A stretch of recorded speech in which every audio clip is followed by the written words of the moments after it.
শিক্ষী একাডেমিতে তোমাদের সবাইকে স্বাগতম। ষষ্ঠ শ্রেণীর প্রিয় শিক্ষার্থীরা, আশা করি তোমরা সকলেই ভালো আছো। শিক্ষার্থীরা, এই ক্লাসটিতে আমরা আলোচনা করব তোমাদের বাংলা প্রথম পত্রের নীলনদ আর পিরামিডের দেশ গদ্যটি থেকে দ্বিতীয় যে সৃজনশীল প্রশ্নটি রয়েছে।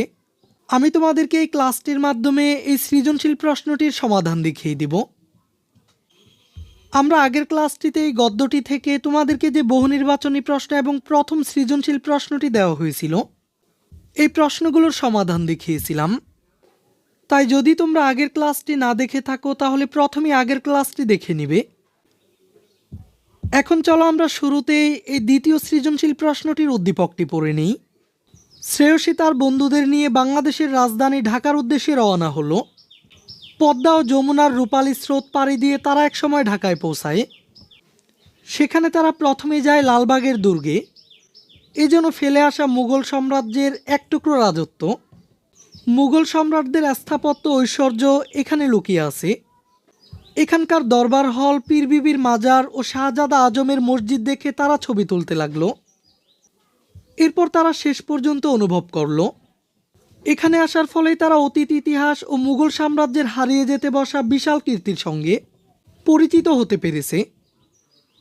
এখন প্রথমে কয়ের প্রশ্নটিতে বলা হয়েছে, নীলনদ আর পিরামিডের দেশ রচনাটি লেখকের কোন গ্রন্থ থেকে সংকলন করা হয়েছে। আর প্রশ্ন ক্ষয়ে বলা হয়েছে, এই নীলের জল দিয়েই এদেশের চাষ হয়, কথাটি কেন বলা হয়েছে। আর এরপর উদ্দীপকের আলোকে গয়ের প্রশ্নটিতে বলা হয়েছে, উদ্দীপকে নীলনদ আর পিরামিডের দেশ রচনার যে দিকের সাদৃশ্য রয়েছে তা ব্যাখ্যা করো। আর সবশেষ উদ্দীপকের আলোকে ঘয়ের প্রশ্নটিতে বলা হয়েছে, উদ্দীপকের শ্রেয়সী ও তার বন্ধুদের ভ্রমণের উদ্দেশ্য যেন সৈয়দ মুস্তফা আলীর চাওয়া। এই মন্তব্যটি নীলনদ আর পিরামিডের দেশ রচনার আলোকে বিশ্লেষণ করো। তো শিক্ষার্থীরা, এবার চলো আমরা এই সৃজনশীল প্রশ্নটির সমাধানে চলে যাই।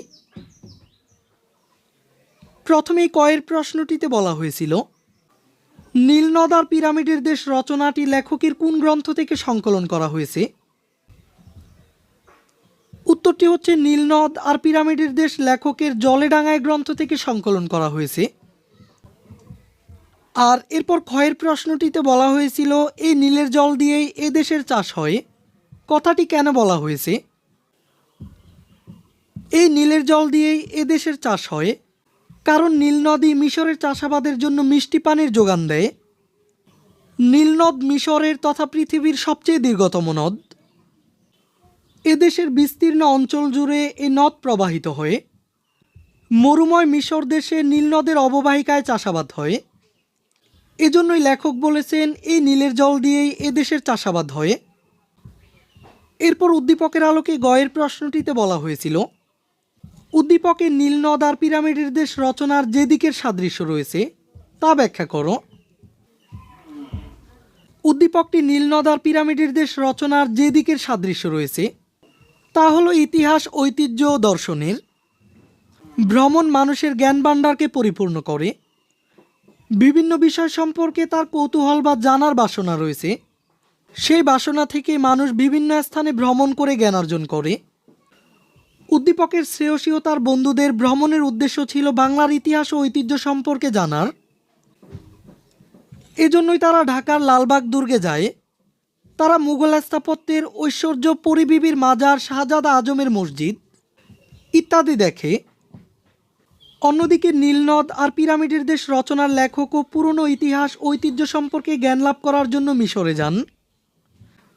আর তিনি মিশরের অতীত ঐতিহ্য, পিরামিড দেখে তার জ্ঞান ভাণ্ডার পূর্ণ করেন।